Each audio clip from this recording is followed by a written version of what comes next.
that the AI sex dolls are going to be the downfall of civilization. Just like they said about free porn. And hey, guess what? Your 12-year-old son is watching porn.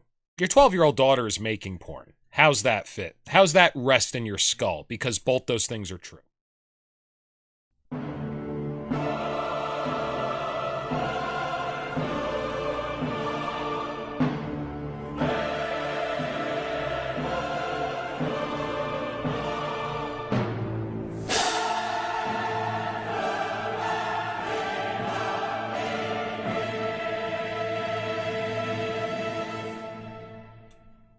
Wait. Who? Johnny Carson. Yeah. Yeah. And he had Vince McMahon was a thing with the Publishing Clearinghouse. Yeah. Used to give out thing. And every once in a while they had this stupid Mexican up there. Okay. And he was a comedian too. He was just an old stagehand that they made him like a part coast. So they had him on the show once in a while, is what you're saying? Yeah, they had him on the show once in a while, and they made fun of him.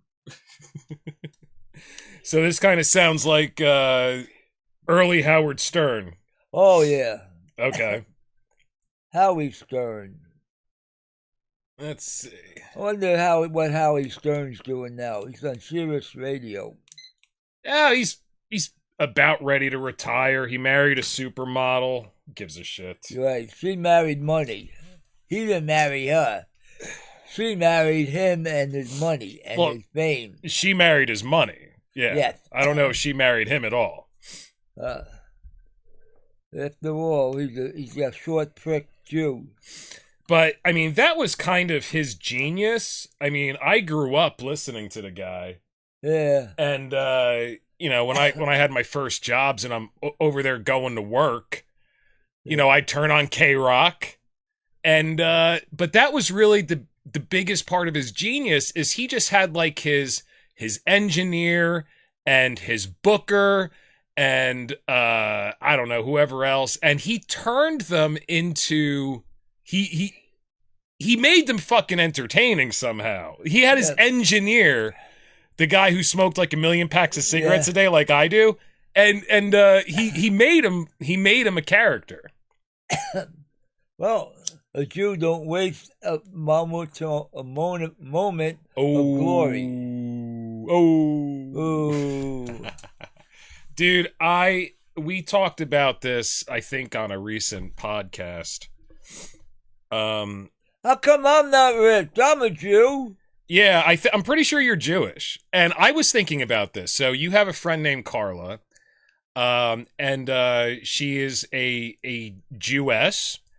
And I did a portrait of you that we put on your Facebook profile. Yeah. And what happened was the way that I had the light set up, there's a shadow under your nose and you didn't shave. And I'm looking at the portrait and I'm going, okay, well, that's the shadow from your nose. Right. And she's looking at it and she goes, why'd you paint a Hitler mustache on him? And I mean, this is pretty much something where you see what you want to see. Right. And there's a word for that, and I forget what it is, but she's seeing what she fucking wants to see. And why? And like, I get it. Like, if there was somebody who killed like a bunch of Irish, there's a bunch of them. Yeah, I still don't think about them. I don't even know their names. I'm not walking around going like, you know who you look like in that fucking portrait? You look like Longshanks. You know what I mean? Like, I don't fucking give a shit. Like, I'm Scottish. I don't fucking care. Right. So, anyway, but I have been looking at you through that filter since she said it. And everything that you do, for the most part, except for, like, you don't complain at, like, pretty much at all. Unless it's about other people that you hate, like lawyers. You'll complain about lawyers and tax attorneys and the IRS. But everything else that you do is basically like a stereotypical Jewish person. Oh. I mean, what's the biggest stereotype that you can think of when it comes down to Jews? What's the biggest stereotype? They're God's chosen people. No. Stereotype, like negative things that when you say like a Chinese person can't drive, like that sort of thing. Like, what's the first thing that pops in your head when you think about a Jewish person? They're a banker. They're cheap. They're cheap. They're cheap. I'm not cheap. I'm thrifty. You're a fucking skinflint. How dare you? I may teach the Scotsmen a few things. Why do you keep saying that? Are Scotsmen tradition? Is that a stereotype that Scotsmen are cheap? Yeah. I've never heard that before. That's a thing? Yep. Never heard that before. I don't know where that comes from. Oh. Welcome to the New World Order. So I guess we started off talking about Jews. I'm glad Talking Head's not here. I don't think he'd appreciate this conversation talking about Jews. Well, he kind of puts a kibosh on some of the things we bring up. He always has to have last word, reason things out, kind of neutral zone. He don't go into conflict. Well, I think you're right. And I started this podcast a little over a year ago with just him. I think it wasn't until the third episode, Death and Taxes, that you even came on. And I had you come on because you wanted to, and he wasn't able to join me that week, and I wanted to put something out. And I'm glad I did, because it's one of our most popular episodes where you talk about how you beat the IRS in open court and you no longer pay income taxes, and income taxes are apparently illegal. And, it was just interesting to me that the reason why I started this is because I wanted to have an excuse where I could continue to involve myself in my favorite pastime. And most people, when I ask, hey, what's my favorite pastime? They're going to say one of two things: sacrificing virgins to the devil, or painting, doing artwork. And actually, it's neither of those things. My favorite pastime was getting drunk and talking to him, my brother. So that was my favorite pastime. That's why I had hangovers like every other day. Because every day I would just get drunk and talk to him about bullshit. I was like, wouldn't it be cool if we had an excuse to continue doing that now that we don't live together? He moved in with his girlfriend, and, I moved over here. And so that's why I started the podcast. And dude, it is like so apparent to me that somehow in the last, I don't know when it started, but it certainly concluded in the last year, he's fucking lost his sense of humor, like 100%. Well, sometimes you lose something, sometimes you win. But I don't think that is, you bring up like these old-timey axioms. Sometimes you win and sometimes you lose. I'm talking about somebody losing their fucking sense of humor. That we're not talking about 7-card stud or whatever. Well, he can't laugh at himself, could he? I think that's about the only thing he can laugh at this point is himself. But I don't know, man. So the story is, because I haven't put that episode up, and I'm thinking I'm going to have to rewatch it and see if it's entertaining. It's just like, dude, I'm sitting here thinking like the last 4 episodes that we recorded with him, he has like purposefully sabotaged the last 3 out of 4. Now, 2 of them is because he didn't sabotage them until the very end, and it's because he was shit hammered. And listen, we've all been there. I get it. I've been too drunk to go on, and, we've had to erase episodes and shit and not do it. But, we haven't even put an episode out in a little over a month, and that's because the last one, he sabotaged stone cold sober. So what we were doing, I had this bit that I came up with that was, what's the fucking rabbi's name? What's his name? Finkelstein. All right, well, why don't you go ahead and describe this Rabbi Finkelstein character to everybody? Is a Zionist Jew so radical that they said when you eat a hamburger at McDonald's, you eat baby parts. And then again, he admits that he's the God's chosen people, and we want your shekels. And that's all he wants. Right. And is it a stereotype? Well, let's check history. Listen, man, I'm not going to argue that point with you. Right. The point that I'm making is, you're right. This guy's talking about the difference between the Jews and the Goyim, the Gentiles, as we like to call ourselves. It sounds a little better than Goyim. Actually, I personally don't give a fuck. You can call me a Goyim, you can call me a golem. I don't really care. As long as you make money.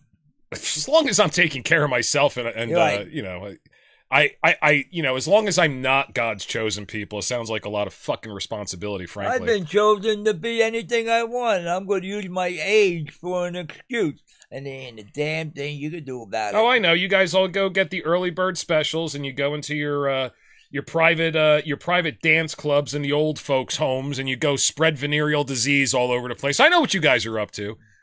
No, I didn't go to the village yet. They got the highest rate of VD anywhere in the country. You're looking forward to it. Old people on the last hurrah, they're screwing their brains off. Dude, I kind of feel like maybe you should just put...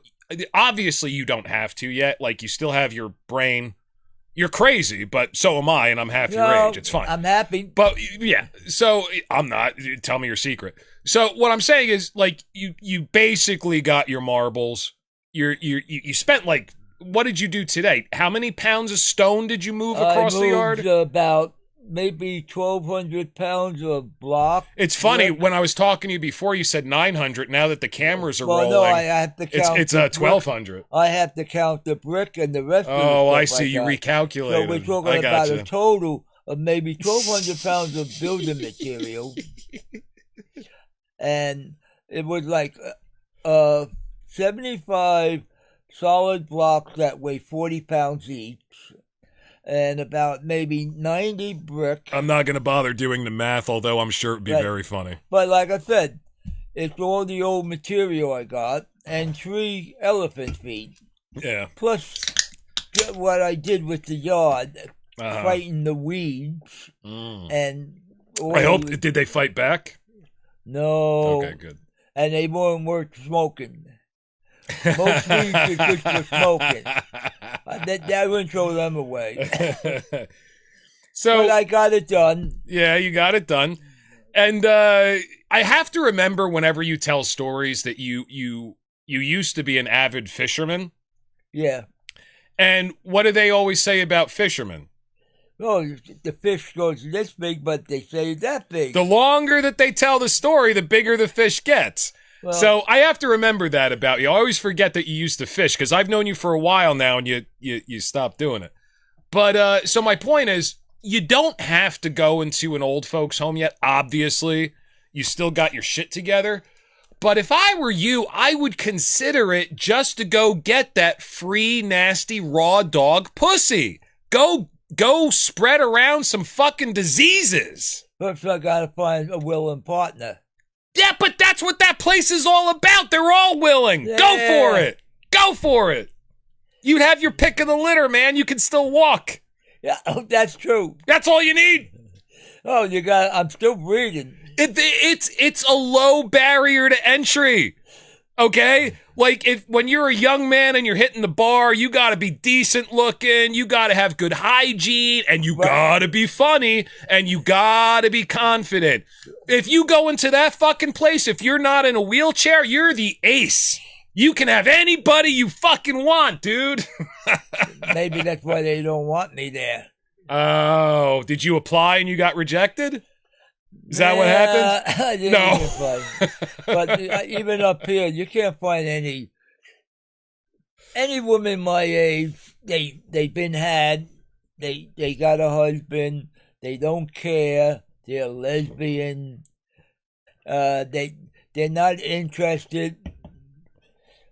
And that's what it is. I mean, you gotta find someone that's got a young mind. But anyway, so here's what we were talking about.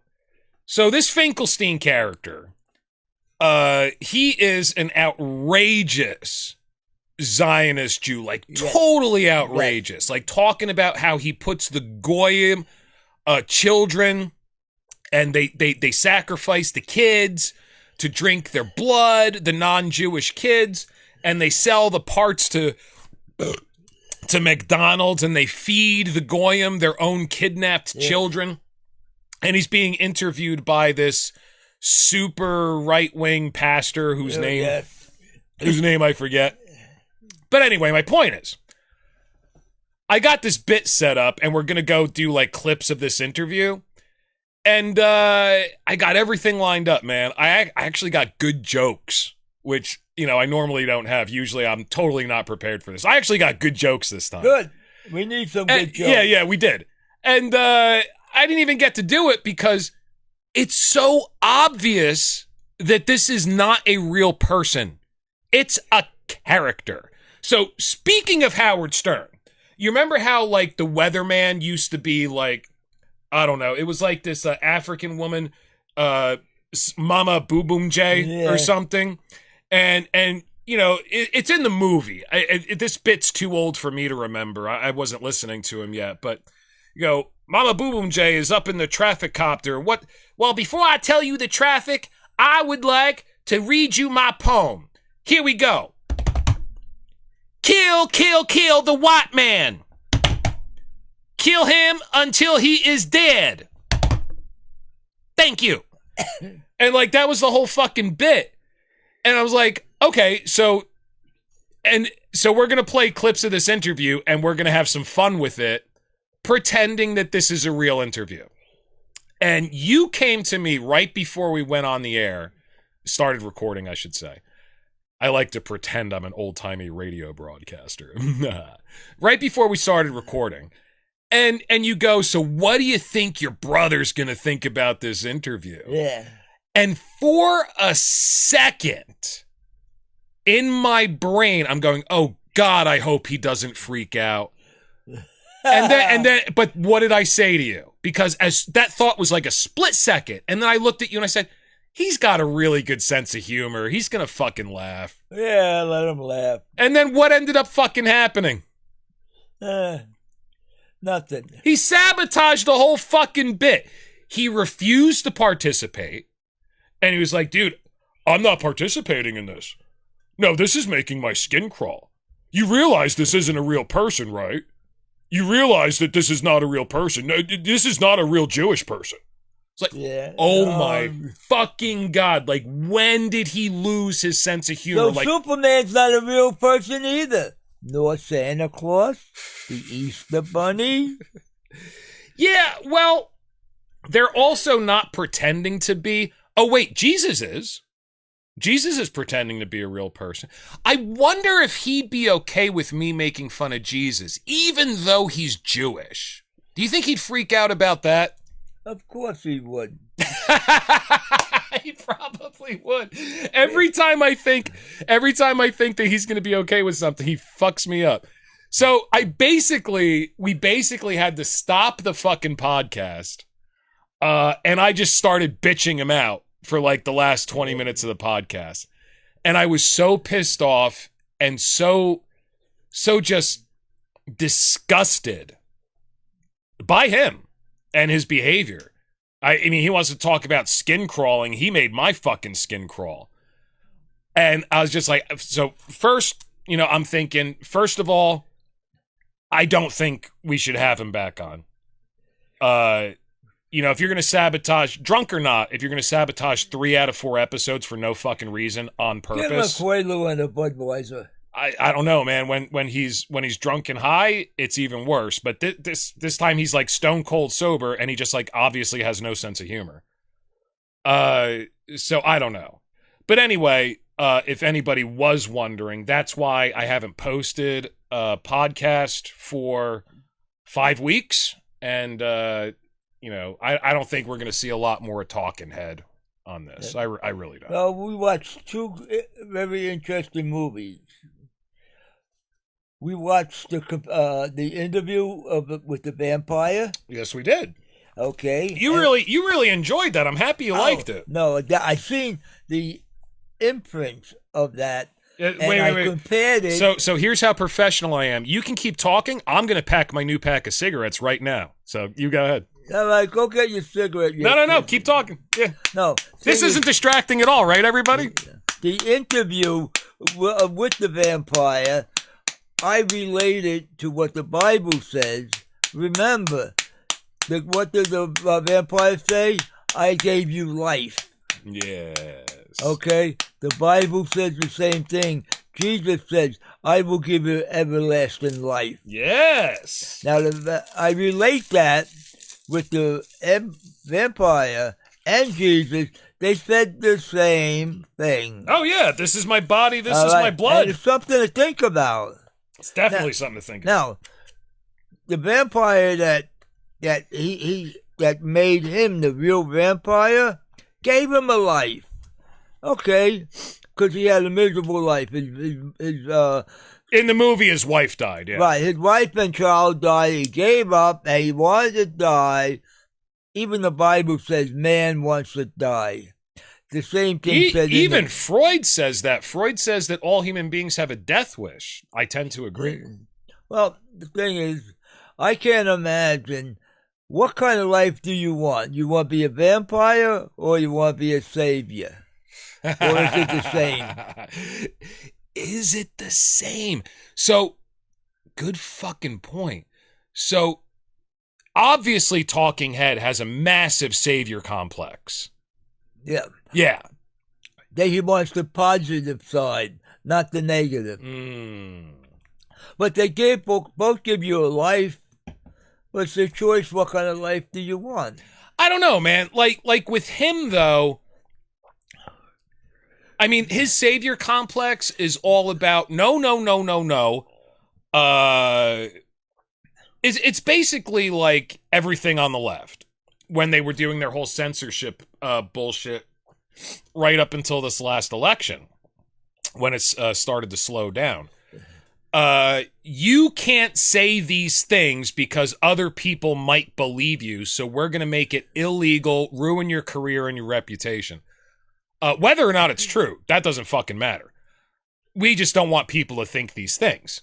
I mean, it's like, do we live in a fucking free country or not? Do we have First Amendment rights or not? And anybody who's listening to that Finkelstein interview that thinks that that's a real Zionist Jew, that's a real person and not somebody pretending in order to be funny and controversial, you already think those fucking things.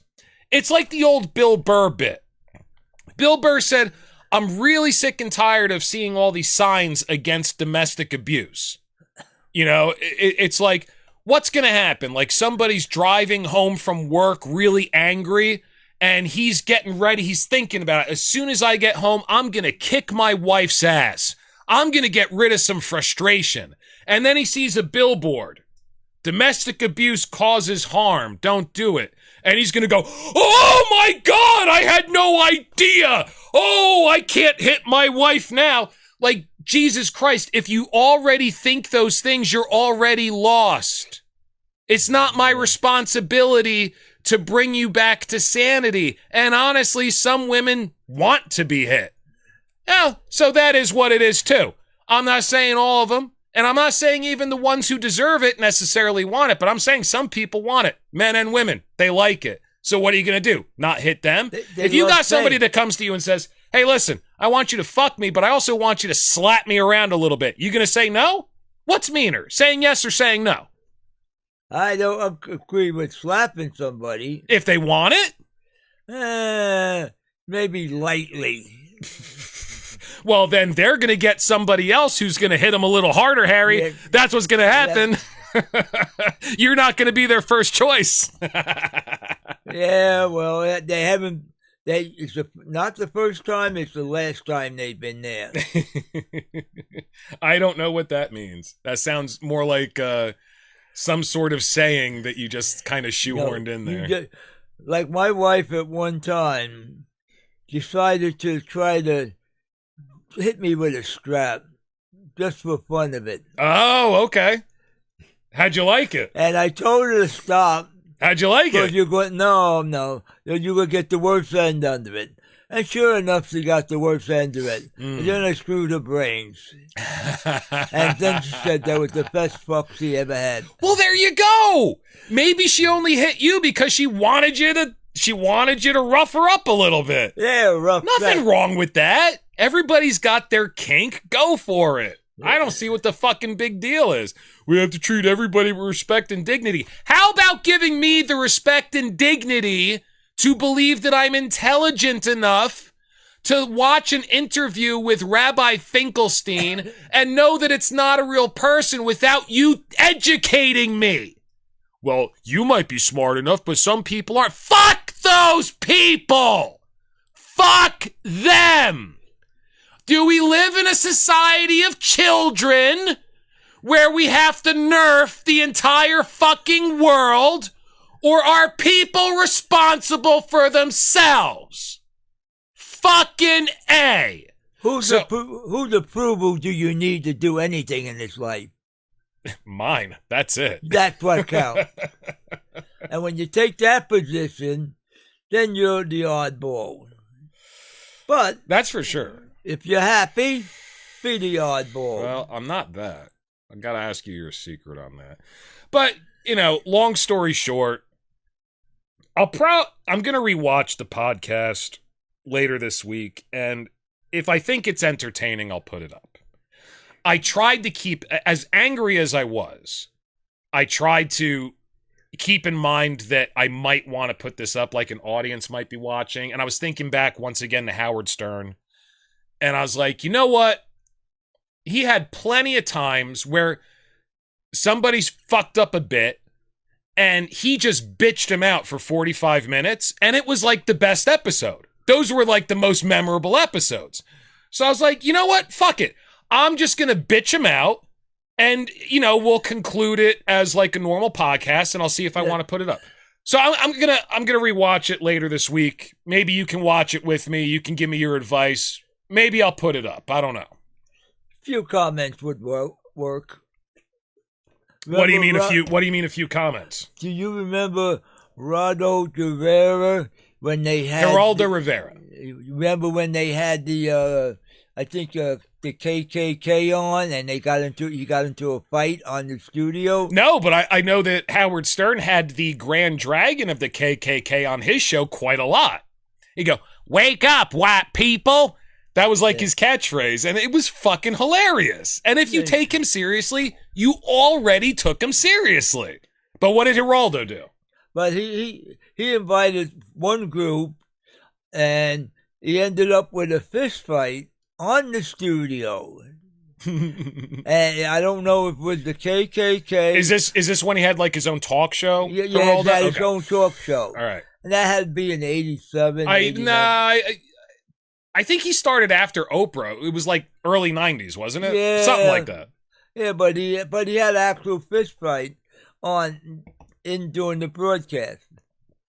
And you know what? That's awesome. Conflict is good, people. It wakes you up and you find out who you are. You find a backbone, or you have no backbone. 100%. Well, speaking of, Interview with the Vampire, Mandela Effect, and Anne Rice, I just reread her book, Queen of the Damned. And the resolution that they come to in Queen of the Damned, I'm not going to explain the whole fucking book. Go read it. It's amazing. We start with Interview with the Vampire and go in order, but Queen of the Damned, basically, there's this all-powerful being who's the first vampire, and she wakes up, and she decides that she is going to rule the world. And her simple solution to create world peace is to kill 90% of the men. Because men cause all the violence. You want peace, cause all the men. Kill all the men. And the point that's made to her before she, ends up with her end, I'm not going to say how it ends, but it does end. The book does end. There is an end. It has a back cover, so that wasn't a spoiler. The argument that they present to her, the best argument, is humanity has learned over millennia in civilization that simple solutions equate directly to brutal solutions. So there has to be complexity. There has to be a fight. There has to be a struggle. That's how we evolve. That's how we figure out what good ideas are. That's how better ideas evolve out of the chaos. You can't just be like, this is the way shit ought to be, top down. I'm really pissed off about that last podcast, if you couldn't tell, dude. I'm really pissed off. People should stop being robots, or stop listening to AI and find out your own truth. Because we all have our own truth in our life. 100%. Don't listen to people. Explore yourself and find out what makes you happy. Yeah. Because I'm doing whatever the hell I want. Nobody's stopping me. Nobody could stop me. The only way they're going to stop me is make me disappear. But you know what? They don't want to even bother. It ain't worth their time and effort. No. I try to make you disappear all the time, but you keep coming back. No, maybe I'm a bad penny. Or maybe I'm a little piece of crap that keeps floating to the surface. Ooh. Nah, I'm joking. You know I love you. I love him too. Deeply. It's just incredibly frustrating to see a personality that used to be so fucking... And he can say what he wants about me, and 90% of it'll be right, I'm sure, and I'll agree with it. It's just so frustrating to see a personality that was so vibrant, so elastic, just get holed up in this rigid thought form where certain things just aren't allowed. I'll give you an example. I was driving down the street with my friend once, and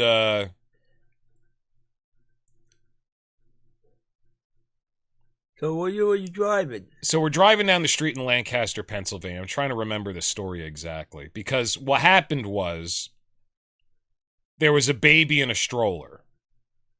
But I know that the mother was pushing the baby. But here was what he said. He looks over and he goes, "Wow, she's hot." But for some reason, the way he set it up was I knew he was talking about the baby and not the mother. And I laughed so hard I almost crashed the car. Because that's fucking absurd and hilarious. So I did the same thing to Talking Head. When he was driving me around one day. Not only did he laugh, he kept making jokes about it. We were laughing for 20 minutes. We just kept making jokes about the absurdity of saying that a baby's hot. Nowadays, I don't even think he'd go there. You get arrested for that. No, if you're in a society where you can't make a joke without fear of arrest, you're not in a free country. Right. Yeah. So fuck that. They don't like jokes about certain things. They like censorship. Yes, they do. They really love do. censorship. And I don't know, man. I don't know what the fuck. And I mean, I'll probably put the podcast out now that we've been talking about it for so long. I feel like I'm kind of obligated at this point, so people know what the fuck we're talking about. Where it lands, let it land. It might not be the most entertaining episode. It's just like, I flip my shit. Like, I was so fucking... And it's not because he ruined an episode of the podcast. We've both done that a bunch of times. Usually alcohol's involved.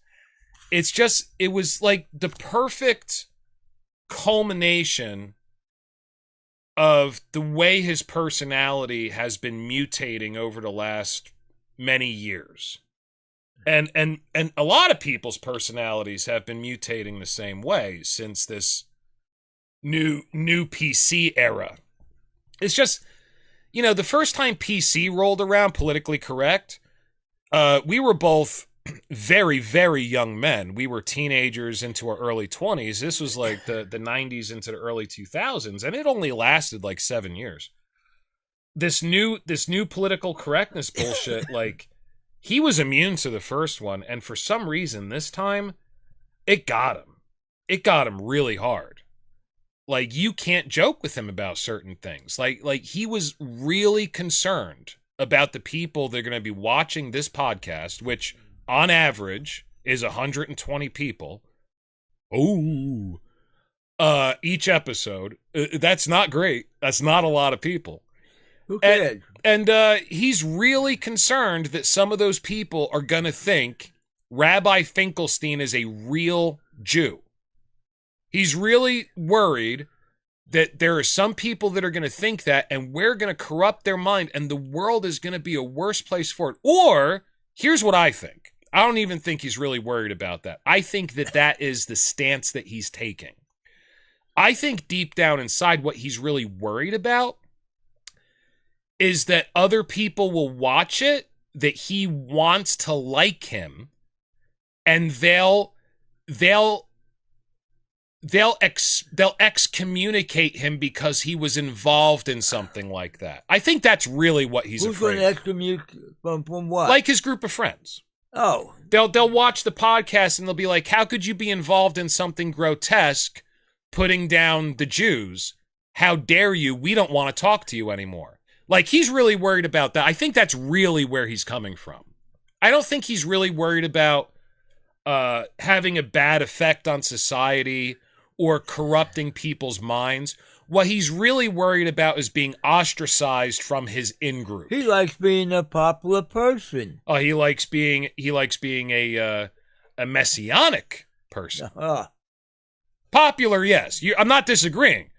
But he wants to be like the light that shines for everybody. Like, we can't come to a conclusion about this. Let's ask Talking Head. That's playing safety. That ain't making a statement. If you want to live in the safety, what did Ben Franklin said? If you give up safety for freedom, you lost both. No. He said, if you give up freedom for safety, you deserve neither. Right. That's the quote. Yeah, I know what you're talking about. So I'll do what I have to do because, like I said, as you get older, you lose your friends, you get rid of the negative people in your life, and you get your hands. 5 people are your friends. Everybody else is an acquaintance. I'm not anywhere near there with him. Yeah. I still deeply, deeply love him. Almost as much as I love myself and my right hand. I like how you're just nodding at me. That's great. But what really made me angry, I think, it wasn't disappointment. It was this rage that a relationship that's been so important to me for so long, I just felt it shrink. Like, okay, you just created a line that now I can't cross, public or not. I mean, this is the safest podcast in the world. 120 views per episode. This is like, Jesus Christ, how much more private can you get other than whispering in a corner? Let's be honest. And this relationship, I realized, like, I've been slowly watching it shrink for years. And then he just kind of cut it in half. Like, okay, now our relationship is 50% as open as I thought it was. And when something hurts me that deeply, generally speaking, one of 2 things will happen. I'll get very, very depressed, or I will feel a deep amount of explosive rage. I think the reason why I went directly to rage, which hopefully is entertaining, and I guess I have to put it up. The reason why I went directly to rage with this is because there's a principle involved here that perhaps I cannot articulate as well as I should be able to, that's also deeply important to me and my character and what I thought our relationship was built on. And that's just generally the ability to communicate without self-censorship. I mean, that equates to openness. I mean, that's openness. So not to say I didn't go into depression afterward. You saw me. I drank a little bit too much for a little bit. You're keeping the beer business going. Yeah.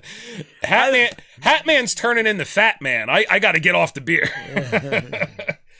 But, you know, it's just, it's fucking, it's a little devastating. Now, in his defense, as soon as I expressed all these opinions to him, and I haven't watched it since. I'm so disgusted with what happened. I haven't been able to watch it since. But it's been about a month, so I'll probably watch it and put it up. Think I can tolerate it now. But it's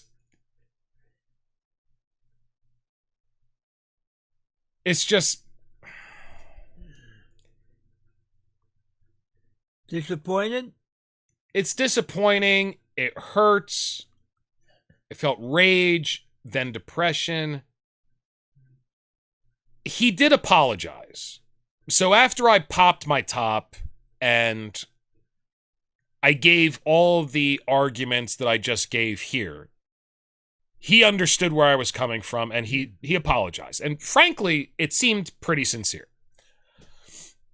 And he kept, you know, he can't just be like, dude, I was 100% wrong. So he kept going back and forth between one argument and the other. This is the way I remember it.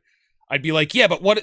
So you're not excusing your behavior by saying X. What about this? And he'd be like, yeah, but why? I'd be like, yeah, but that doesn't excuse it either. What about this? He'd be like, yeah, but X.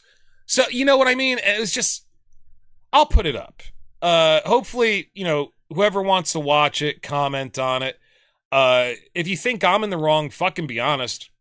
But god damn it. I mean, if you don't know that's a character, if you don't know that that's not a real interview, or if you think that I'm treating it as if I believe it, I was obviously not. Maybe he's hopeful that it is real. I don't think that's it at all. What makes you say that? Well, maybe he really, deep down in the soul, wished there was some people like that. At which easy targets. It would definitely, if there were people like that were so easy to hate, like real devils, like Hitlers and Stalins, and they were just walking around everywhere, people like that, it'd make the world a lot simpler. You'd have your handful of enemies, you can pick anyone you want, and nobody's going to argue with you about it. Well, it definitely makes life a lot more simple. Yeah, of course it does. You know who your enemies are and who your friends are. Yeah. He's probably in a weird spot where he's got a group of friends that are like, hey, anybody that voted for Trump, you got to hate them. And he's like, yeah, but I like a lot of people that voted for Trump. And then he has to keep defending himself. And you know what I mean? So it would be a lot easier if all the devils dressed the part. You know what I'm saying? I mean, but life isn't that simple. No, life's very complicated. It's very complicated. And relationships are the most complicated thing that human beings do. Most relationships have ups and downs. Well, I'm not saying I'm going to put like a hex on him. I'm not saying that I'm disavowing him. I still love him to death. He's still one of my favorite people. Let's make a voodoo doll over him. No, I'm not doing that. The last few times I did that, it's funny when you practice magic and you know, most people start when they're a teenager. You're doing curses like all the time because you're fucking angry at the world. That's probably why you got into magic in the first place. You feel like you're not in control. Once you learned out why you're angry, then you could sort it out. Oh yeah, and you could read through it and say, is it worth it? Well, we're angry all the time, but yeah, you know what? I have a reason to be angry, and I could point to the source. Yeah. Well, I think anger always comes down to you feel like you're not in control. Right. That's why you get angry. So you're not in control because you don't understand something, you know, and, you know, the old saying, people fear what they don't understand. And a lot of times when people feel fear, they immediately feel anger because it's out of their control. They feel like they cannot understand it. Sometimes that's true, but you do have to put in effort. What's that? Anytime you show no fear to the system or the way of what people think, and they sense the fear, now you become the enemy. They make the choice.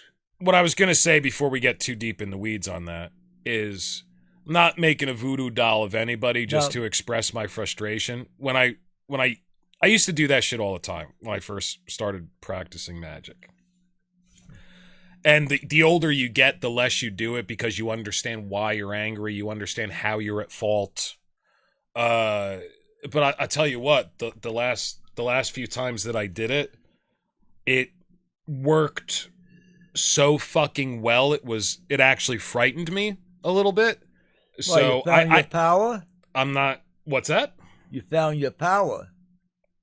All I'm gonna say is it exactly what I wanted to happen happened, and I'm an imaginative person. I can think up some pretty weird things.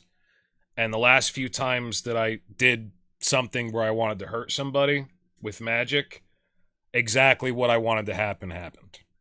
So, and I'm not saying that I regret it, but I'm going to be in the future. I haven't done anything like that in years. I'll be very careful. I'm not even going to do it for fun because I know what can happen. I want to make sure I'm 100% this is what I want before I do anything like that. And with him, I don't want to hurt him. I love him. It's not in my heart to hurt him. I'm just angry. That's all right. I'm angry because, and I am out of control. And the reason why I'm out of control is because he decided to cut our relationship in half. He decided to diminish our Venn diagram of where we can overlap and enjoy each other's company, and that's his decision. So it's kind of like I had an ex-girlfriend. I have an ex-girlfriend, and I was like, "Hey, I don't want to see you anymore," and she's like, "You don't have the right to do that. We have to decide together." What? And I was like, no, bitch, that's not the way it works. If you want to date, you both have to decide. If one of you wants to split up, it only takes one. And that's where the old saying, you want to put old axioms in it? That's where the old saying, it takes two to tango, comes from. Now, it takes two to tango, but if one person decides to leave the dance, there ain't no more tango. And the band left the stage. What's that? And the band left the stage. Well, yeah, that sounds like another old-timey axiom. Who's playing the tune? I am. I am the player of the tune. No, but I mean, obviously, like, I'm out of control, so, it makes me very angry. Everything's out of control. Makes me very angry. Somewhere. I can't reestablish, like, hey, we need to be able to interact on this level and just goof off and know when each other is joking. Even if it's on a podcast that, like, so your friends might watch this. In all probability, they won't. And they'll ostracize you from their group. So that makes you fearful enough that you got to kill the episode. And you know what? On top of that, I don't think he really wants to do it anymore, to be quite honest. And I was thinking about this too. It seems like he doesn't want to. I don't want him to feel obligated. He doesn't seem like he has fun when we do it. I mean, I don't want to push myself to do things I don't want to do. So why would I want to do that to somebody else? Do something interesting just for yourself. That's what you got to do to enjoy your life. So I don't want him to feel obligated because we started this together. He's got to do this with me. If you don't want to do it, don't fucking do it. It's fine. It's fine. Live and let live. You don't bother with my life? That's fine. So, probably not a lot more talking head on the New World Order podcast, Right. unfortunately. Become the creator of your own life. Yeah. Or create something out of your life. You create painting. I create a lot of shit. I created you. You created me. Yeah, you came out of my imagination. Okay. I don't think you actually existed before I met you. Okay. I didn't. But you found the real thing. But I may not be here. Harry, one thing I love about you is you are always 100% of the time, you are unapologetically yourself. I love that. I learned that a long time ago. It takes most people a lifetime to figure that out. It's a one-way trip, and I'm going to just take my trip the way I want. So, speaking of creativity and not giving a fuck what anybody else thinks, who the fuck is standing behind you? Oh, this is a new addition to the Fred. New World Order. Who the fuck is that? Who's that? That is, I don't know if you. We tried to do a Jason thing. No, it didn't work out. So well, now, she's been through many iterations. So the way she ended up is. This is some sort of mannequin. We'll get into the creation process in a moment. We'll give instructions how to do it. I'm sure people will be able to figure it out. Oh, yeah, be interesting. But so this is some sort of mannequin that has orange Raggedy Ann hair, a Boo Berry. You heard me correctly. Boo Berry. That's the old cereal along with Count Chocula and Frankenberry. So this is Boo Berry, old Boo Berry mask. I think that's where it comes from. Yeah. A leather. Not a Stetson. I would say like a safari hat. That's your hat.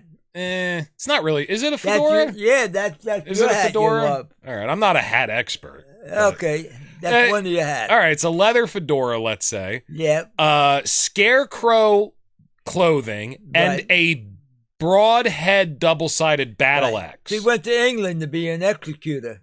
An executioner. Yeah. She did. I don't know if she's protecting me or ready to chop my head off. She looks like she's protecting you because the axe is leaning gracefully on her shoulder. I gave her life. You did? How'd you do that? Well, not like God that I breathed life into her. You want to try? What? You want to try? Yeah, right. But then again, underneath that, who does she look like underneath? Dude, all right, we'll get there in a second. All right. I'll let you lead. That's okay. So this is something that Harry has been creating for quite some time. And you know how secretive I was about it? No, not at all. You were telling everybody about it. No. Well, what was creating it in the bedroom. That's true. So I heard, so you'd go into your bedroom. I'd be watching a movie or something. Yeah. And I'd hear like this for like an hour. I'd be like, what the fuck is he doing in there? Like the whole compound is black and you just got like the light on in your bedroom.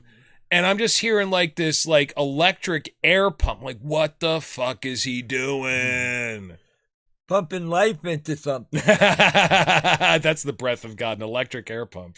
But how could you get life from styrofoam? I don't know. How could you? I don't know. I'm trying to figure that out. There are ways. There are ways, my friend. We can talk about... I told you about a little ritual when we were talking before that we could do. I don't know if you want to bring that one to life. Yeah. We have a prettier one that's going to be on the next podcast. Yeah, but that's next time. Yeah, maybe the other one will bring to life. Perhaps not this one. But we can go into how to do that. Anybody that's interested in magic, there is a way to do that. But anyway. At least we don't have to feed it. That's true. Now, if we bring it to life, depends on the circumstances. You might have to. But, yeah, so who does she look like is what you said. So let's see what... Let me get my screen. Let's see look like. Hey, we got our internet. I forgot the keystrokes. So let me get this up. Where's my mouse? There we go. All right. So I did a post on all of our social media. Here's a picture of you with her in her original version while you were making her. And here's what I wrote. Harry has been like Dr. Frankenstein the last few days, feverishly creating people to add to the bunker, giddy like a creative monster, laughing in a quite sinister fashion all the way. Personally, I think she looks a little bit like Snooki, but maybe this creation is prettier. I don't know. And then I wrote, yes, I do. She's prettier than Snooki. There, I said it. And there she is. And I stand by my word. I think she's prettier than Snooki. What do you think? Yeah, she's all right for a half Italian and half Peruvian.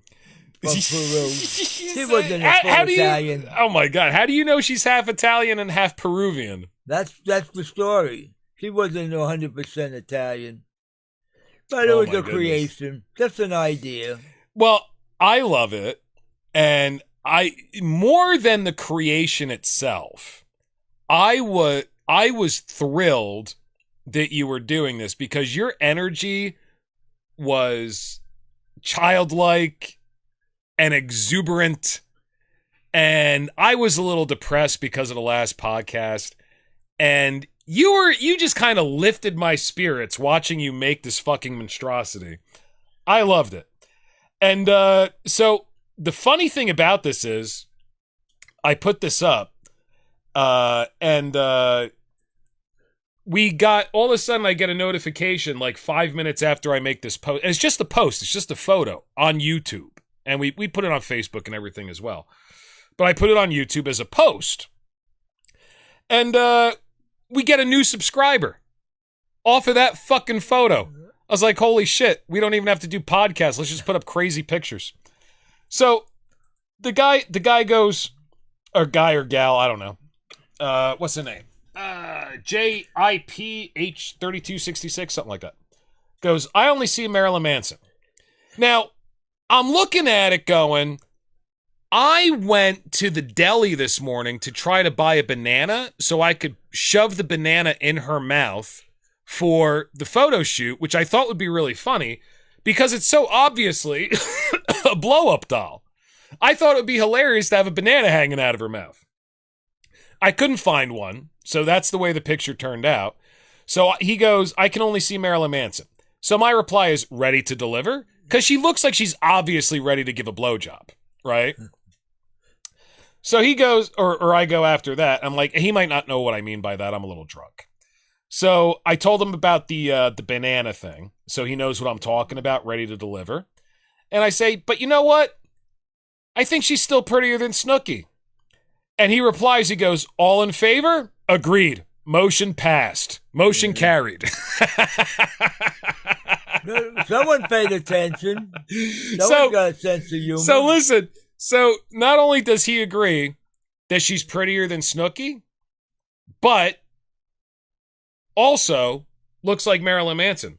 Let's check it out. So, here's our young lady. Here's Marilyn Manson. Here's our young lady. Here's Marilyn Manson. Young lady. Marilyn Manson. You know what? I'm going to be honest. I fucking get it. I get where he's coming from. I see it. I totally see it.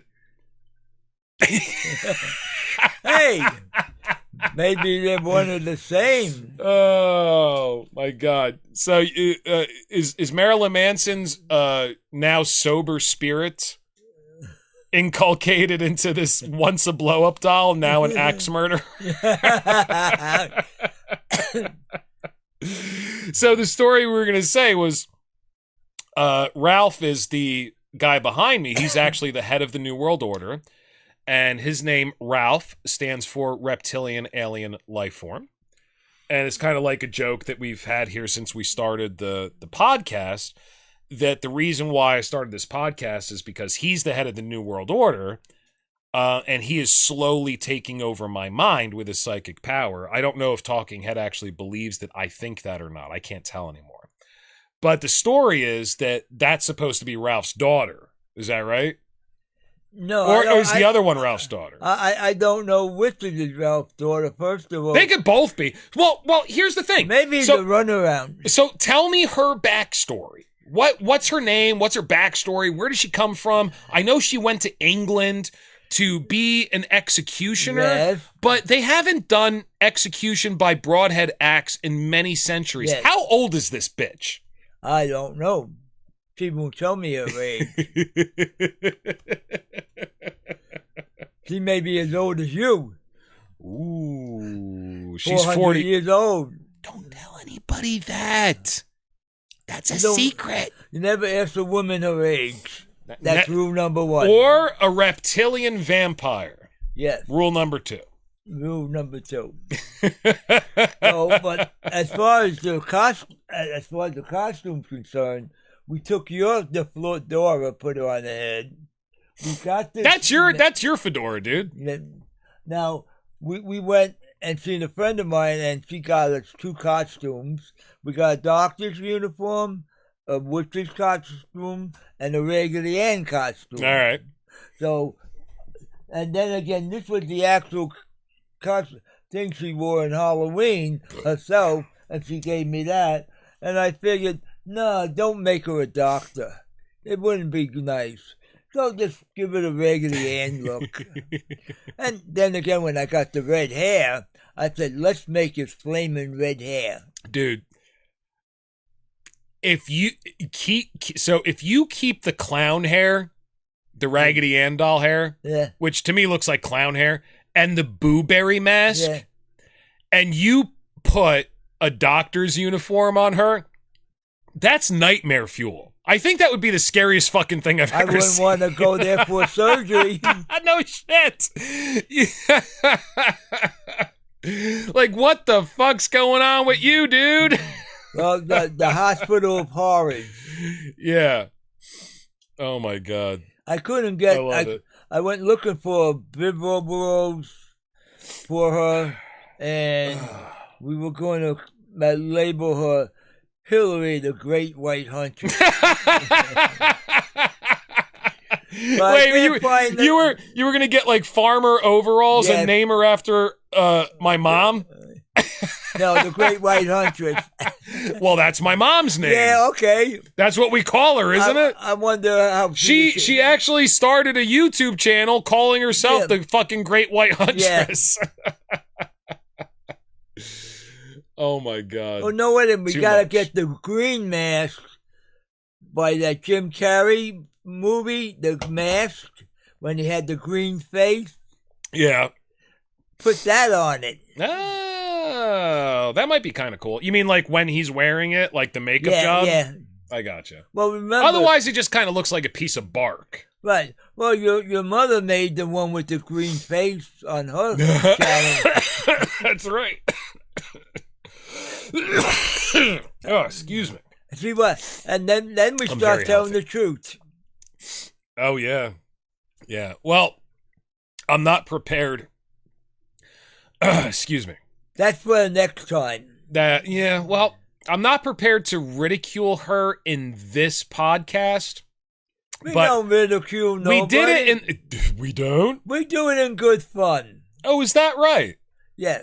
I don't think what we did it in the last podcast that I kiboshed, which I'm probably going to have to put up.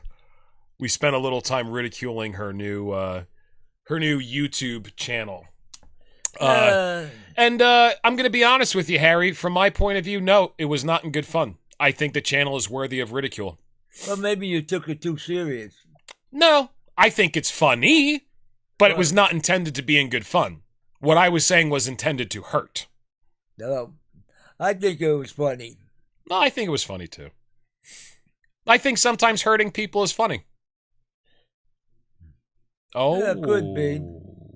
Disagree. Oh, you got such a soft heart. I love you. Hurting people You're a great sometimes person. is a lesson. I don't care if they learn anything. I just sometimes think it's funny. Well, that's up to you. You're such a sweetheart. But as long as there's no Harry, consequences. I fucking love you. You are such a good-natured person. I don't give a shit if you were like the biggest bastard in the world. You, as long as you have that heart, you're one of my favorite people. You got such a great heart. I don't know where you get it. I got more surprises coming in the future. because I don't care no more. What are they going to do to me that they haven't tried already? Yeah, they've tried. They have tried to conquer Harry the Taxman, and they have failed. Grotesquely failed. Man. Well. So now that we introduced the new member of the New World Order. Yeah, I'll give her a name at least.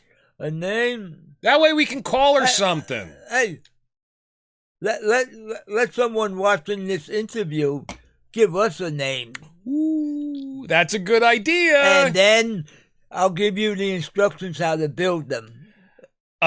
Here's the instructions. Go buy a blow-up doll, fill it with peanuts, styrofoam, and then fill the rest of it with, what's that stuff called? Liquid, great stuff. Great stuff. Great stuff. The expanding foam. Right, expanded foam. Yeah. Let it sit for 2 days. Yeah. Right? And then you have your fun. Yeah. Put whatever costume you want on her.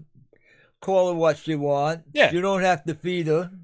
And she's tied to a stand, so she'll stand up. She's tied to a stand. You take an old fan that don't work and just take off the head of the fan and just put it on the pole. And have your own store.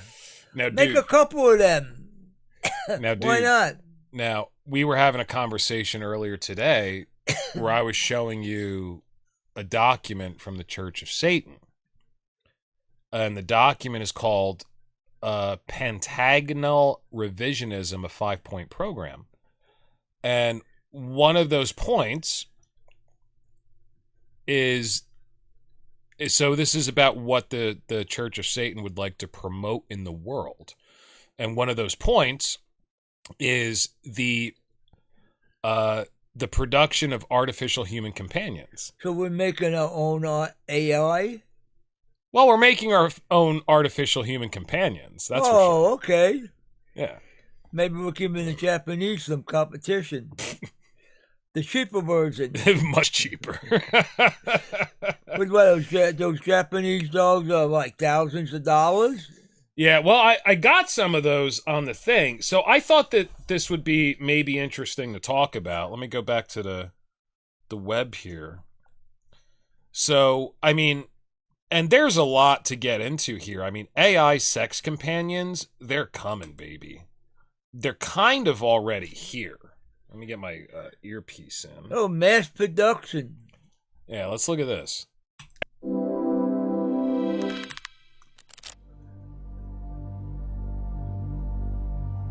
The Real Doll was created by Matt McMullen 2 decades ago. It was the first silicone sex doll with a completely accurate, fully articulated skeleton. It's extremely realistic. Every week, as many as 10 will be shipped. Each doll begins life as a secret blend of silicone. A secret blend of poured herbs and into a spices. mold in the Abyss factory outside of San Diego. So right there, I love that the factory that does this is called the Abyss Factory. That's pretty fucking badass. You can hear it, right? Yeah, I can hear it. I'm looking at the form. After washing the molded bodies, there are always tiny bits of gangly skin to remove. Then it's time for nipples, pubic hair, fingernails, gluing a vagina, some airbrushing to bring out features, putting on the skull caps, powdering them, attaching the skull to the body. When asked if animating the dolls and giving them emotional intelligence may one day be a reality, McMullen says, the goal, the fantasy, is to bring her to life. Damn right. Now, this was posted 10 years ago. They've already done the fucking personality, motherfucker. They're just trying... We need the robotics and the AI to be affordable enough. Because these things right now are like $6,000 to $10,000, I think. So once the robotics and the AI will also place it in that same price range, you're there. You're fucking there. All right, so here's another one. Unlike a real human, modern sex dolls offer Oh, physical she got a perfection, gun. unwavering companionship, and are always available when you need them. Sex dolls bring comfort and a connection that's entirely on your terms, which means they won't yell at you for leaving the toilet seat up or sneakily go through your phone while you're sleeping to see who you've been texting or sending penis pics to. You can create your own fully custom doll to your perfect look. You can choose from many different options as well as some you might not have known about. In this video, we'll be going over real lady sex dolls, realistic skin details and the production process, body options like skin tone and embedded hair, advanced robotic features, smooth joints and motion of limbs, and what Iron Tech has in store for that girl that one robot really did look like a spastic, though. She was like, I can't move. the next real lady collection. The guys at Jokestrap are fucking hilarious. To give you an idea of what you can expect when choosing a sex doll, these are the specs for this particular doll that we had the chance to examine inside and out, that we also did a review for in a separate video. This is the 170 centimeter robotic sex doll from Real Lady Dolls by Iron Tech. Nice. Yeah, but it's a lot of money. Yeah, these things. We got the bargain basement one. I think these things are, like I said, six to 10 grand. Last time I looked, I was thinking about buying one for a little bit. Let's see this. At the door, one of Tim's most loyal. Oh, so this is a guy that actually has, like, real relationships. And there's a bunch of these guys that they consider their sex doll like their girlfriend. And they treat it like a girlfriend. Okay? Door, one of Tim's most loyal customers, Kitchen Porter Scott. Scott. Hello, mate. How are you? How's it going? Bleeding brass monkeys out there. It's cold, isn't it? You look well, mate. Sounds like an Englishman. Yep. See, when I come in from Oh, See? oh, he liked the blackie. Hello. Oh, This is I Scott's disavow name- that. They prefer to be called Black O's, not Black- Black E's. How dare you? All right, let's continue. Enjoying Gabby's company for the last few months. Well, it's a hassle-free relationship. I mean, I've been married. It started off all right. For the first 2 or 3 weeks, it was great. Once the novelty worn off, that was it. But the novelty's never worn off with these things. And I've gone through a few of them. I've had 14 of these ones so far. Now looking for something more 14. long-term, Scott's decided to trade in Gabby for a more durable companion. oh, he's hogging her. Julietta. Now, I know she's not going to talk, but if she was, I'd like her to have an Italian accent. Well, I would imagine in about 10 years' time she will be talking. And once again, 10 years' time, she will be talking. This was put up 8 years ago, I believe. 6 years ago. I apologize. So, no, they're talking. You just have to be able to afford them. So that guy has a relationship with it. I thought this video was kind of fun. Let's check this out. So I don't know if this is an AI-created video or if these are real robotic motions, but this is what they ought to be doing eventually. Like, she's bending over, she's winking, she's looking over her shoulder at you. You know, it still looks a little clunky, but it's a little more, like, it's enough to put you in the zone where you can suspend disbelief. That's what we want. As men, we want to be able to suspend disbelief. Oh, okay. Oh, no. And this one is fucking hilarious! Check this out. So this is auto blowjob display. So this is a sex robot that will, at the push of a button, you don't have to fuck her in the face. She will blow you by herself. Let's watch. No dicks are involved in the making of this video, I promise. Oh, what's that? Oh, a plug-in job. I love the music. It's like Okay, but it's like experience the freedom of Zervantech.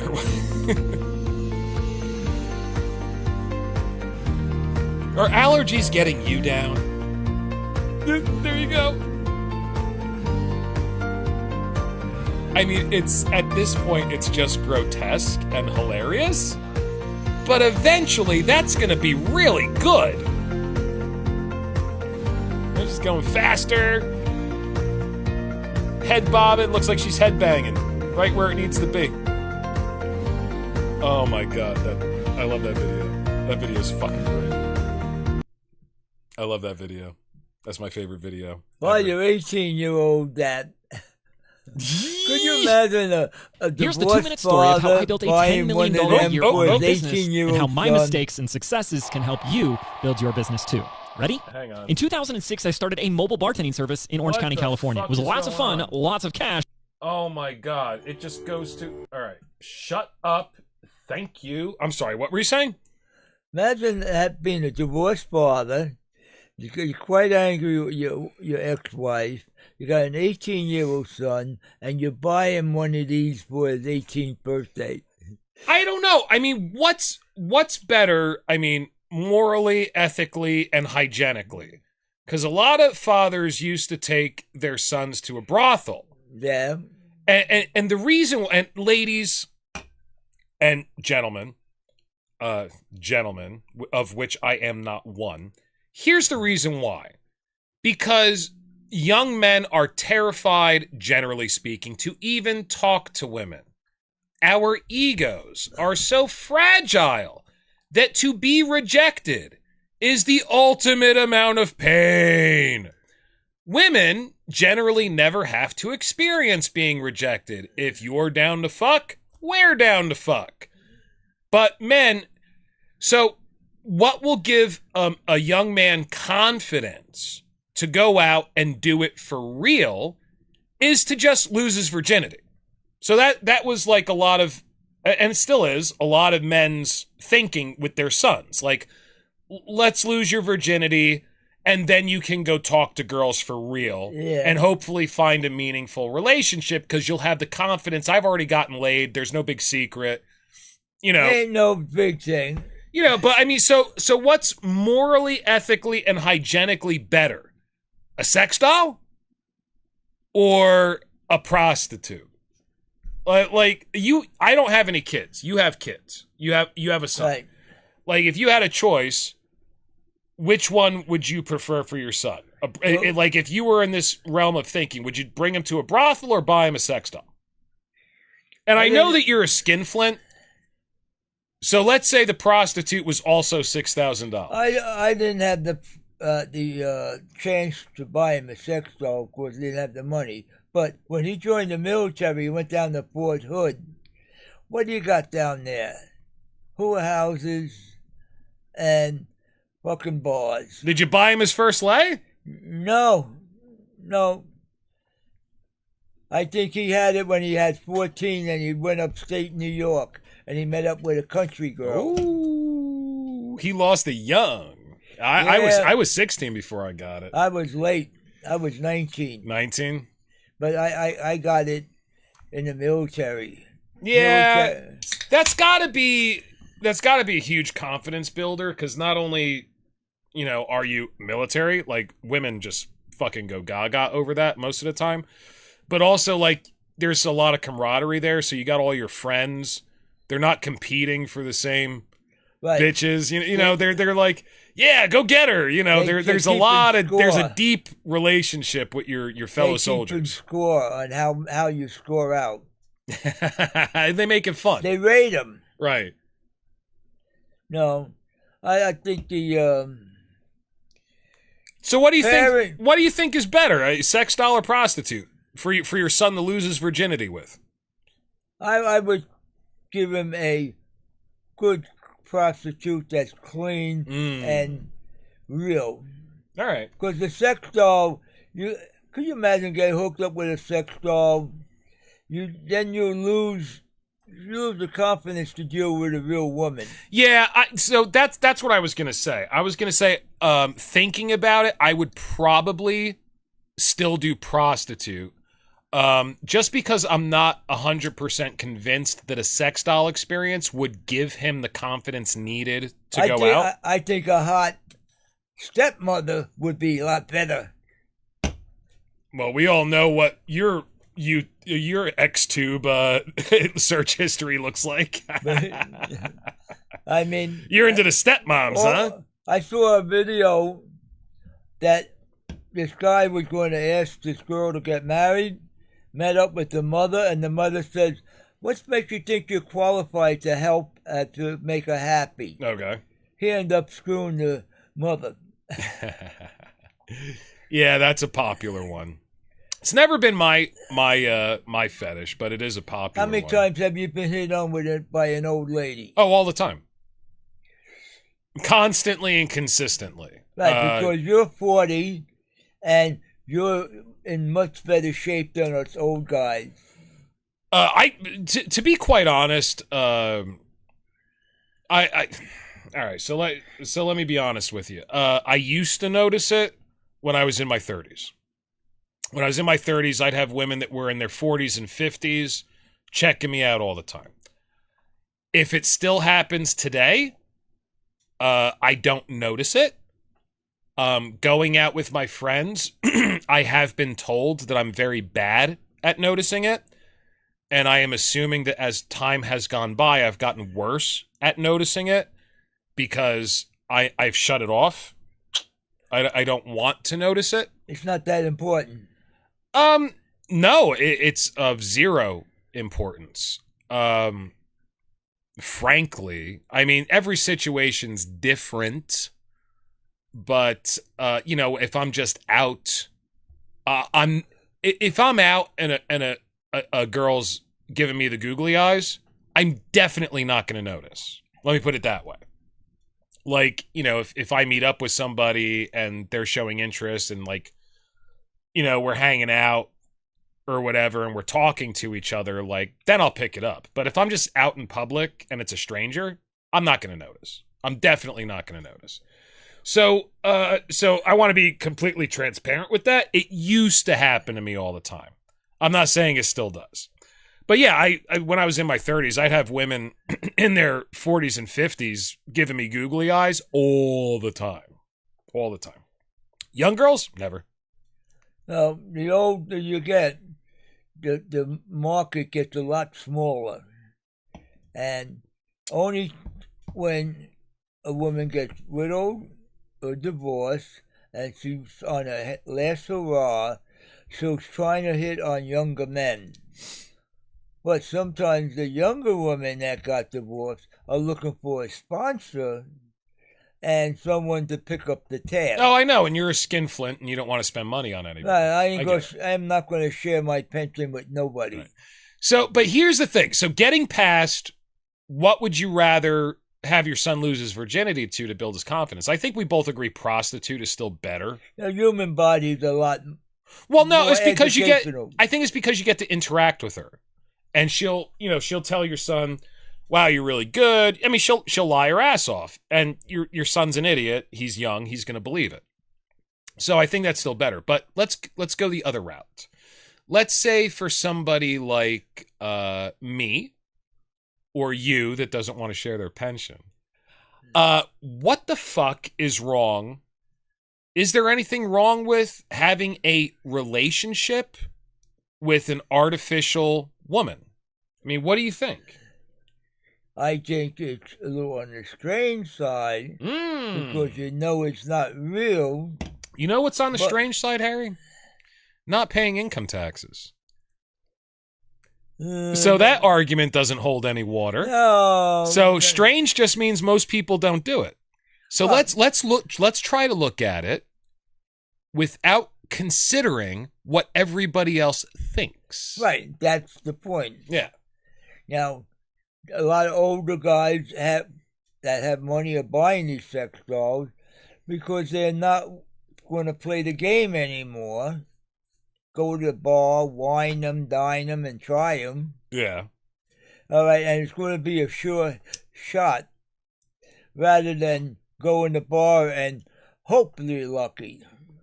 Well, so I think for a lot of men, the hunt is the important thing. Yes. It's the conquest. The conquest.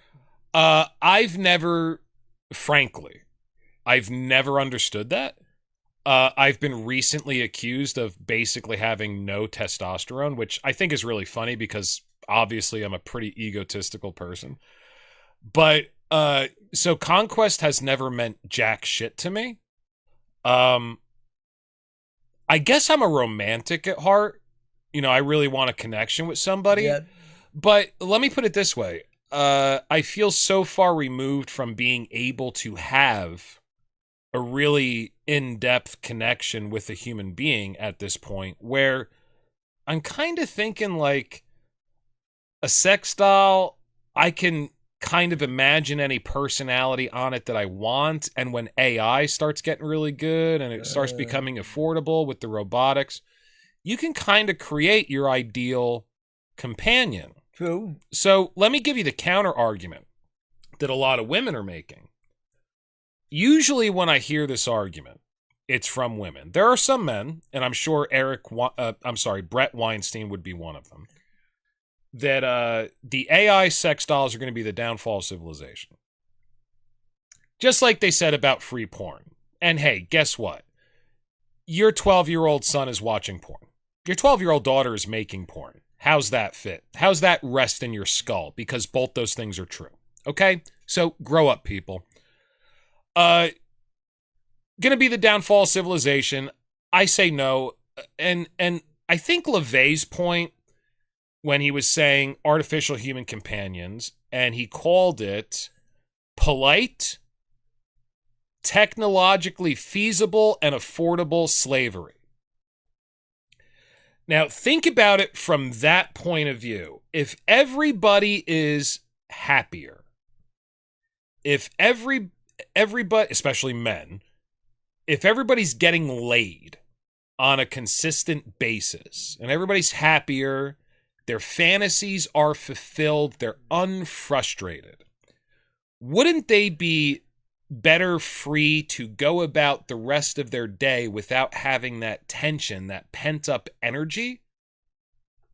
So that's one school of thought. That's my school of thought.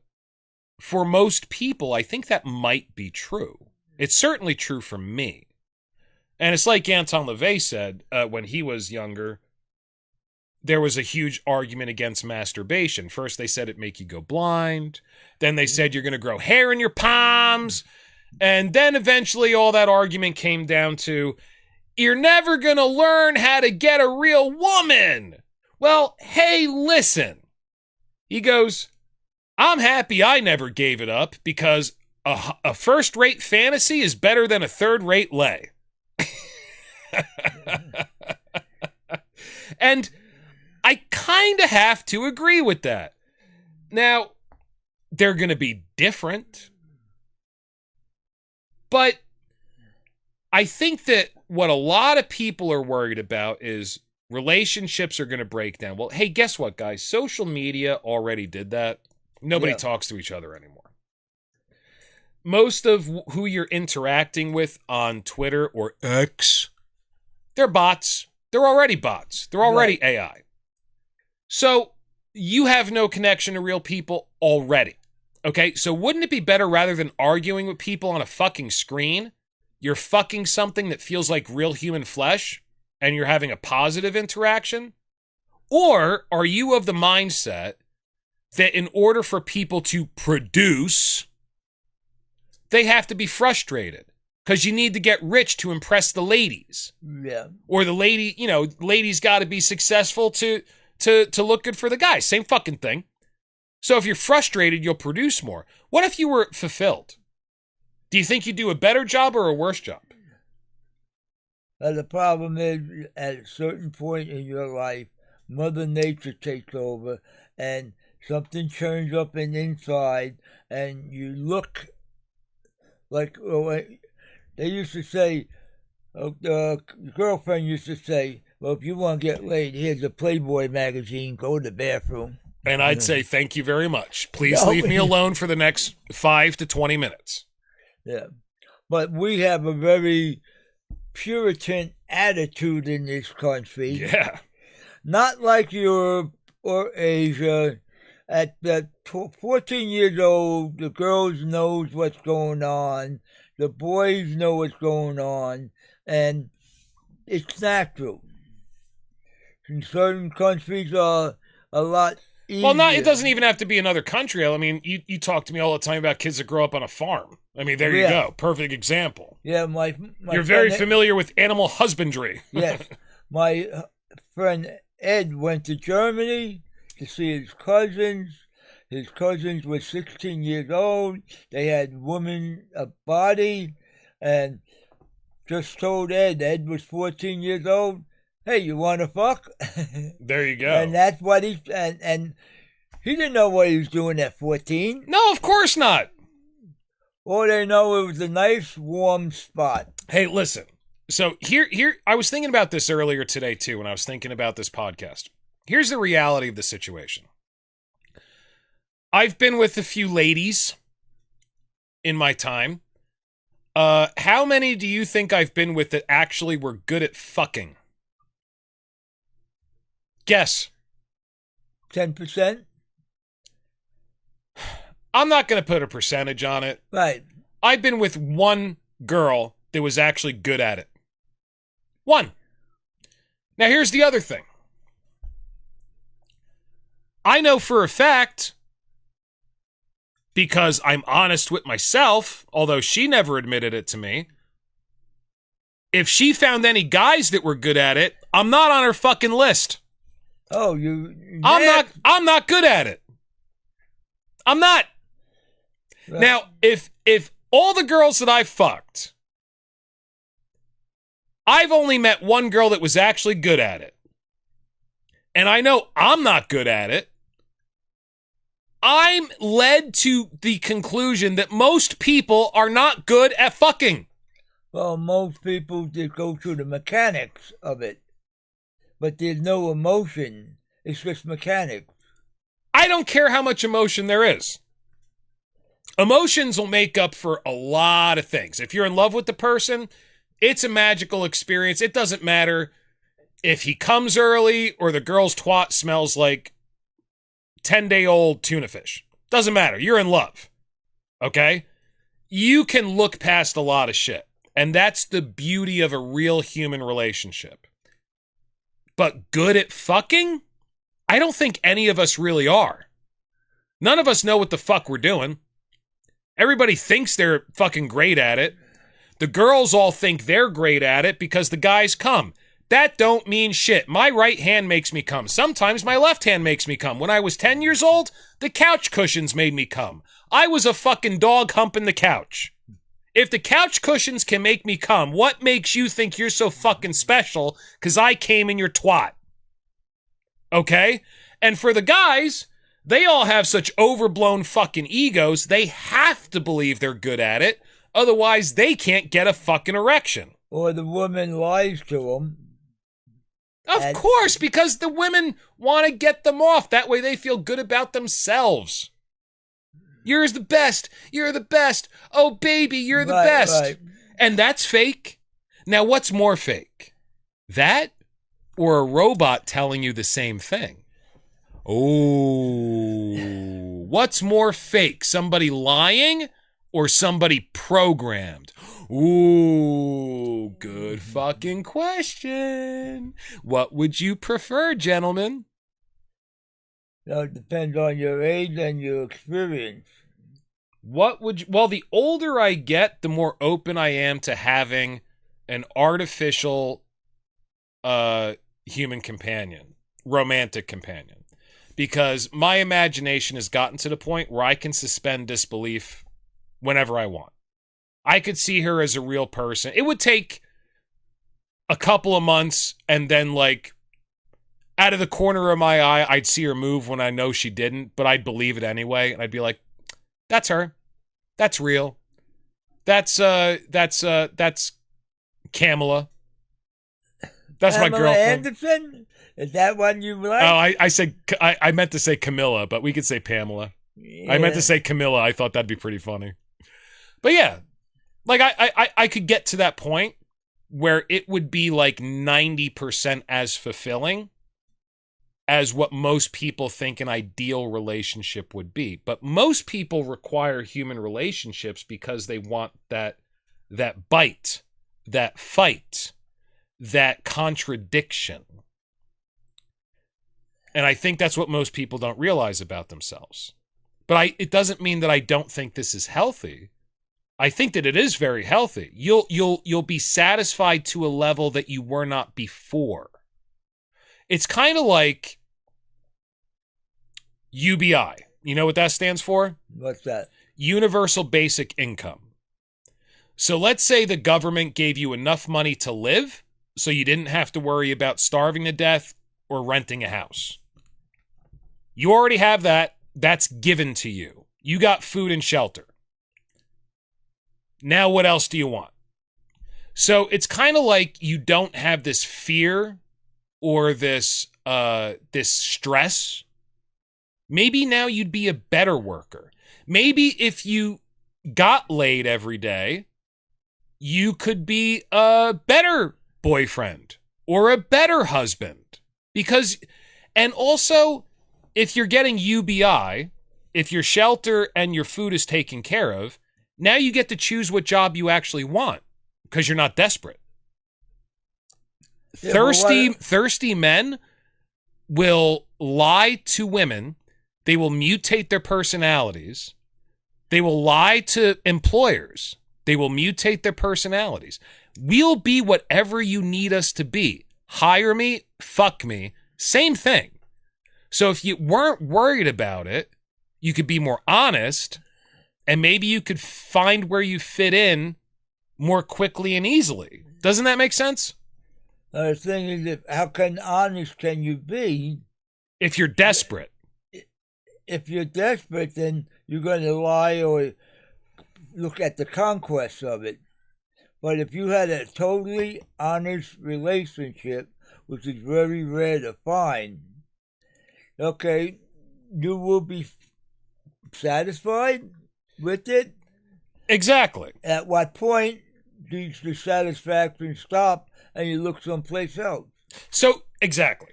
So here's the parallel that I'm drawing. If you don't have to worry about money, employers, if you come in and you say, yes, I want this job, as an employer, you're going to know, wow, this guy really wants this job. He's excited.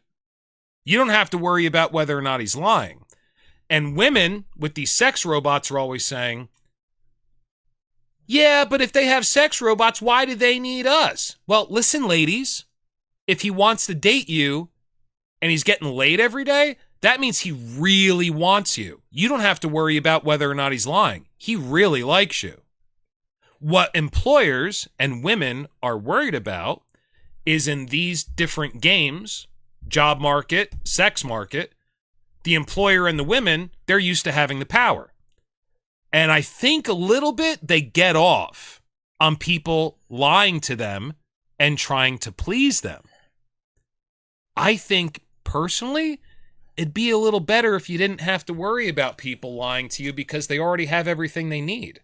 When you have everything you need, you get to sit down and think about, what do I actually want?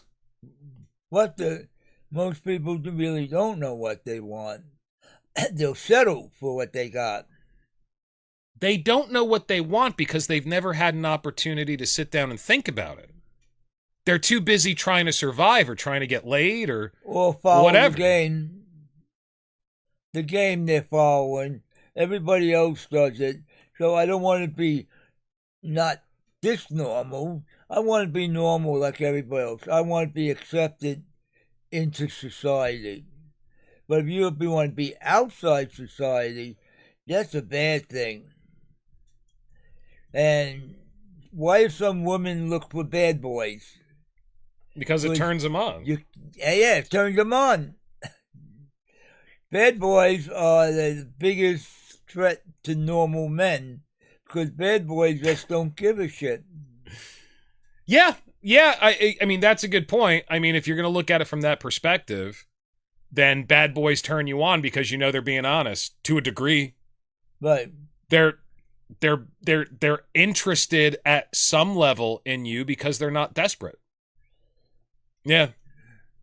And some of the older women, they like to go after the younger men because the younger men say, well, I don't have to go through that stupid game with the younger woman. The older woman knows what's going to be in the end. Yeah, it's never been my thing, but as Talking Head always tells me, I'm a control freak. I like to have leverage. Well, you like the power. I do. Well, no, not power over others. I like to be able to control my environment. Yeah. Yeah. I think that's really what it comes down to. I really, to be quite frank, I have no interest in having control over other people out of hand. I just, in other words, if you want to be an architect and I convince you to be a doctor, I'm not going to feel good about that. But if you have something I want and I can convince you to give me that thing, whether it's sex or a job or whatever, power, I'll feel good about that. That I'll feel good about. But it's not about having power over you. I don't give a fuck. It's about me having what I desire.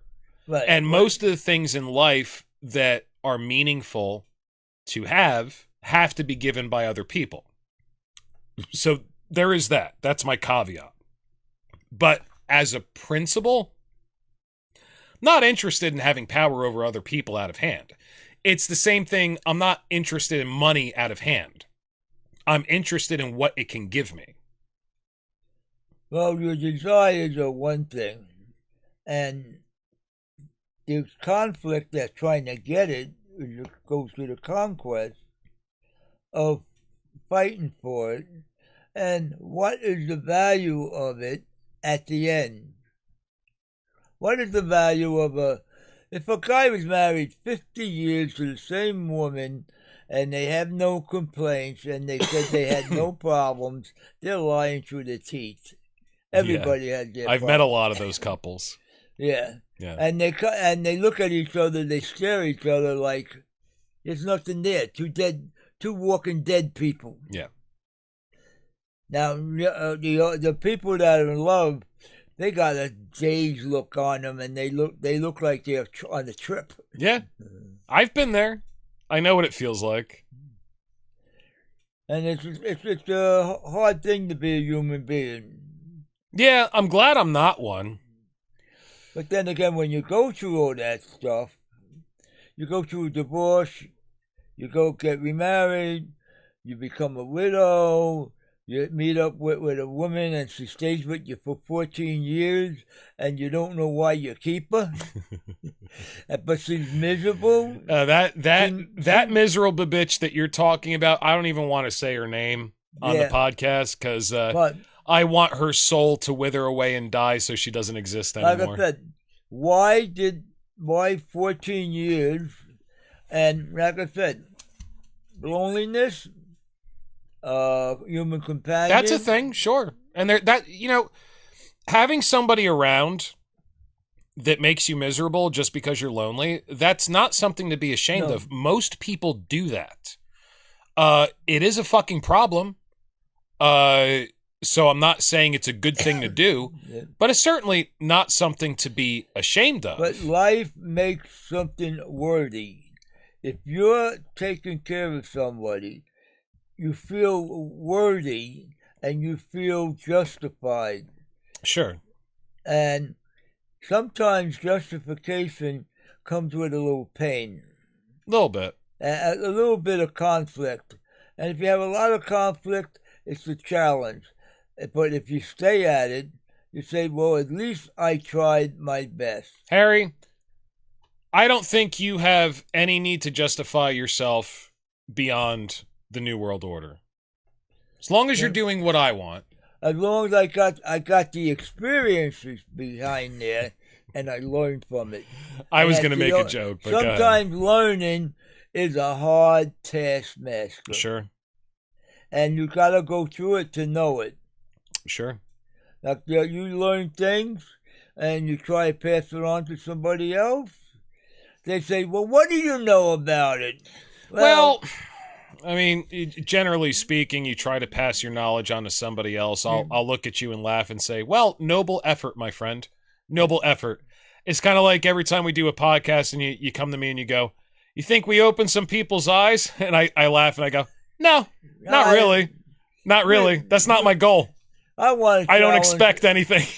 I want to challenge people to look into their souls, their heart, their mind, and really see the real person, who you are, not who people think you are or the way people think you should act.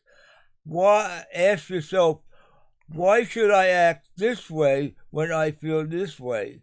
So maybe you should try being the real person that in you and take the chance. It's worth it in the end. Well, let's go out on this because we're getting a little long in the tooth here. Right. That's an excellent point. If these things, these sex robots, are coming up, and this is where we're going. I mean, I think it might behoove people to be a real person. Because if you're not being a real person and you're not trying to establish real connections with other human beings, we're quickly getting to the point where artificial human companions are going to be normal, better than you are. They're going to be better physically endowed. They're going to be smarter. They're going to be more emotionally capable. Emotionally intelligent than you are. So the only thing that's going to be left is going to be authenticity. Because everything that human beings are so good at mimicking with each other or lying to each other about, AI is going to do a better job at it. So the only thing that's going to be left in order to establish a real connection with other people is going to be authenticity. Or is the death of the human being. That's it. And that's it. And if we can't figure out how to be authentic with each other, we're going to be replaced. We're in trouble. Yeah, 100%. So I have a couple more videos that are a little fun, and then let's wrap it up, okay? Oh, you want to see the video? She nodded her head. All right. So this one, I think this is the last one, actually. Now we've been talking about women a lot and how women are scared. Here's the sex doll for women. You ready? Yeah. Here we go, the nail baby. doll. We're going to turn this down a little bit so I can talk over it. Here we go. Here we go. Thug life, bitch. Look at his watch. Ooh, I like that. He's got a big shiny diamond watch. He looks. Yeah. Look at his fake money. The male sex doll comes with fake money. Oh my God. Fake money and fake jewelry. Yeah. Look at me. I got money. Yeah. Yeah, look at my tits, bitch. Look at my diamond necklace. Look at my gang sign. I'm a bad boy. I don't give a fuck. I got gold. I got gold and I got money. Oh, look at my fake money. You like my Monopoly money? There's my dick, bitch. Sit on my dick. Sit on my dick. And watch me play with my fake money. My fake money. That one looked a little feminine. I don't like that scene. That was a little weird. That looked like a woman. I don't like that one. But there you go. The male sex doll comes with fake money and fake jewelry. The female sex doll, as far as I know, comes with absolutely nothing. How come they picked they used a black man? Well, that's just one of their models. Or just saying it's just one of their models. They have them in all races. Yeah. You racist son of a bitch. Hey, Harry, what's the only race that I hate? The human race. Ah! That's it. Thank you very much for watching the New World Order broadcast. And just remember, we're watching you too. Someone is watching.